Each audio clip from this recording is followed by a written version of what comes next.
그렇다면은 혈압이 올라가는 이유에 대해서 설명을 해야 될 것 같아요. 20대에 120에 80인 혈압과 60, 70대 어르신이 갖고 있는 혈압이 120에 80이다. 이게 똑같은 혈압이니까 정상입니다. 이렇게 얘기할 수 있을까요? 나이를 먹어가면서 동맥은 경화도가 진행될 건데요. 우리가 검사를 하는 동맥 경화도 검사에서도 보면은 나이에 따라서 올라가는 게 정상이라고 표시하는 거예요. 이게 이상하다는 게 아니라 20대의 동맥 경화도와 70대의 동맥 경화도는 반드시 다르고 이 다른 것들의 실제 검사 파라미터 수치로도 다르게 나타나기 때문에 정상으로 본다라고 얘기하는 거예요. 검사 결과가. 근데도 불구하고 혈압만큼은 그렇게 얘기 안 하죠. 제가 의대 다닐 때만 해도 거의 30년 전에 가까운데 그때만 해도 고혈압의 진단 기준 자체가 거의 160 이상을 얘기했어요. 160에 100 이상을 고혈압이라고 얘기하자. 그 이하는 좀 지켜보면서 관리하자 이렇게 얘기했던 게 그게 계속 내려오기 시작해서 우리보다 더 윗대에는 180까지도 잡은 적이 있대요. 근데 제가 공부할 때만 해도 160에 100 이상을 고혈압이라고 잡았었는데 그게 어느 틈엔가 계속 떨어지기 시작하는 거예요. 진단 기준 자체가. 그래서 지금 어디까지 떨어졌냐면은 130에 90까지 떨어졌어요. 그래서 130 이하는 정상이고 130이 넘어가면은 고혈압 전 단계라고 얘기하자 이렇게 얘기하는 거예요. 너무 짧은 기간 동안에 계속해서 혈압을 자꾸 낮추고 있다라는 거예요. 고혈압의 진단 기준에 대한 카테고리를. 그러다 보니까 대상 인구는 많아지겠죠. 생각해 보세요. 160에 100 이상을 고혈압이라고 얘기했을 때 그 안에 들어가는 군과 130에 90 이상을 고혈압이라고 할 때 들어가는 군의 차이는 엄청나겠죠. 제가 이제 통계자를 보여드릴 텐데 2002년부터 2020년까지의 고혈압 치료 대상군을 이제 보여주는 건데 해마다 쫙 계속 올라가죠. 그 이유는 똑같은 파라미터로 만약에 쟀다면은 이게 말이 안 되는데 이게 계속해서 파라미터가 조금씩 수정되다 보니까 점점 많아지는 거예요. 전체 국민들이 뭐 어떻게 관리를 했길래 혈압 환자가 계속 이렇게 누적되면서 증가될까? 이렇게 진행되는 병원 세상이 없죠. 결국엔 진단 파라미터에 문제가 있을 수 있다라는 생각을 좀 해보셔야 되고요. 그래서 이제 미국 데이터를 좀 보여드리면은 지금 고혈압을 진단하는 진단 기준을 만드는 하나의 회의라고 보시면 돼요. 1차부터 시작해서 이제 8차, 9차까지 진행되고 있거든요. 초창기 때 1차부터 3차까지의 치료 대상 인원수가 나옵니다.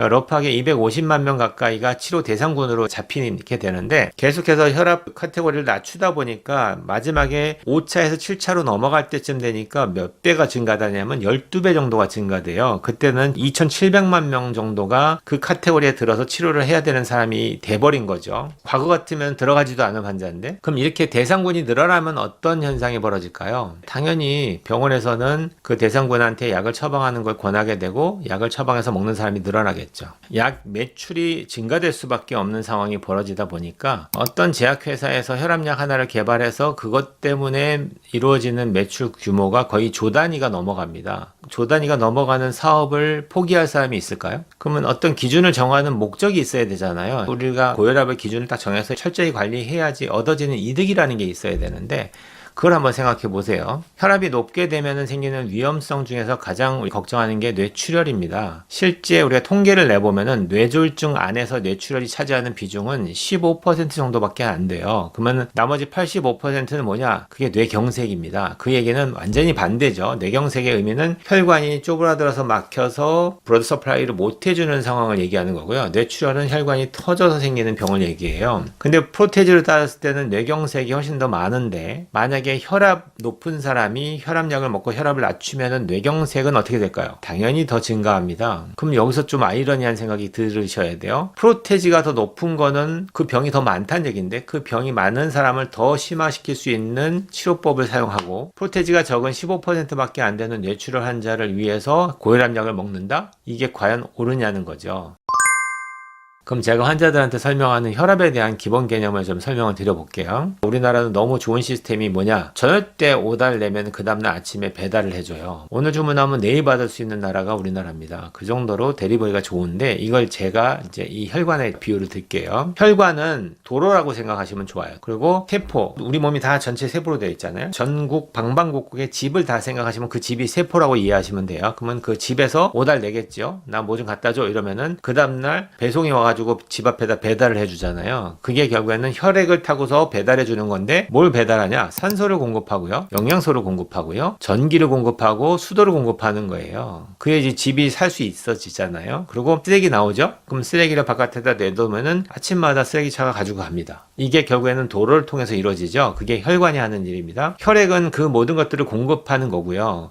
그래서 이게 잘 돌아야지 세포가 건강하겠죠. 근데 문제는 젊었을 때는 혈압을 꽝 짜줬을 때 120에 80으로 짜주면은 피가 한 바퀴 돌아서 돌아오는데 1분이 안 걸리는데, 그 혈관을 다 돌아서 집을 다 거친 다음에 돌아오는데 1분이 안 걸리는데 120에 80으로 충분했어요. 근데 나이가 들어가면서 혈관 손상이 진행되는 과정에서 혈관이 딱딱해지고 경화되는 과정에서 압을 올리지 않으면 피가 안 도는 거예요. 예를 들어서 이제 나이가 60, 70이 됐는데 혈압이 120에 80밖에 안 된다. 그러면 한 번 꽝 짜줬을 때 한 바퀴 돌아오는데 1분 50초가 걸린다. 그러면 2배가 걸리잖아요. 정상보다. 그렇게 되면은 과연 데리버리가 잘 안 되면은 세포가 건강할까요? 2배 이상에 걸리게 되면 세포가 힘들어지겠죠. 노폐물 배설도 안 되고 영양 공급도 안 되니까. 대부분 다 혈압이 떨어지는 사람들이 기운이 없어요. 그걸 이해하신다면은 혈압이 좀 높아진다고 해서 낮추는 게 과연 맞느냐? 저는 틀렸다고 봅니다. 이 혈압은 자연적으로 조절하기 위해서 높이는 거예요. 피를 돌려야지만 내 몸이 사니까. 어딘가 병이 있어요. 그 병을 치료하려면은 우리가 치료하는 개념에서는 메인 팩터가 혈관밖에 없어요. 혈액밖에. 약을 먹어도 그게 어떻게 치료되는지 생각을 해보시면은 흡수돼서 혈액을 타고 돌다가 혈액을 타고 가서 치료할 거 아니에요. 그러니까 혈관이 그 메인 일을 다 할 건데 순환이 잘 돼야지 내가 어떤 병이 생기면 아픈 데다가 그 혈액을 공급할 거 아니에요. 그래서 여러분 잘 생각해 보시면 아픈 데 보면은 부어요. 혈관이 확장되고 피를 보내려고. 혈압도 올라가는 이유가 피를 공급하기 위한 목적이라고 한다면은 자연스러운 건데, 여러분들도 조금만 생각해 보시면은 혈압이 높아지는 거가 어떻게 보면 당연한 겁니다. 그래서 아까도 환자를 보는데 연세가 70세가 넘으셨어요. 근데 140이 정도 나오는 거예요. 140 정도의 수축기가 나와요. 제가 볼 때는 너무나 자연스러운 정상 혈압인데 그분은 와, 혈압이 너무 높다 막 걱정하시는 거예요. 왜? 무조건 120에 80이 정상이니까 그거보다 높으면 높다고. 저희가 공부했던 의대보다 더 옛날 공부하셨던 선생님들이 들었던 거는요, 자기 나이 플러스 90이 적정 혈압이라는 얘기를 들었던 적도 있던 세월이 있습니다. 70대 노인이면은 더하기 90하면 160이 정상 혈압인 거예요. 그 어르신한테는요. 이게 정상 혈압인데도 불구하고 이게 높다고 혈압약을 먹여서 낮춰버리니까 그 압력이 떨어지면서 피가 돌겠냐고요. 그러니까 그렇게 먹는 분들은 기운도 맨날 없어 하고요. 두 번째는 이걸 오랫동안 먹다 보면 치매가 빨리 와요. 뇌로 혈액 공급이 안 되는데 그러면 뇌가 살겠습니까? 그러니까 결국에는 혈압약을 먹는 분들은 정말로 극소수여야 돼요. 그 약을 개발하는 그 목적 자체가 갑자기 220, 240 올라가는 악성 고혈압이 생긴다든지 혈압이 너무 높아서 신장이 망가질 정도의 몸 상태가 되거나, 저도 딱 그 두 케이스만 가지고서 혈압약을 주로 쓰고 나머지는 다 끊는 쪽으로 안내를 해요. 환자분이 억셉트만 하시면은. 그래서 제가 킬레이션 하고 혈관 청소를 하다 보면은 혈관이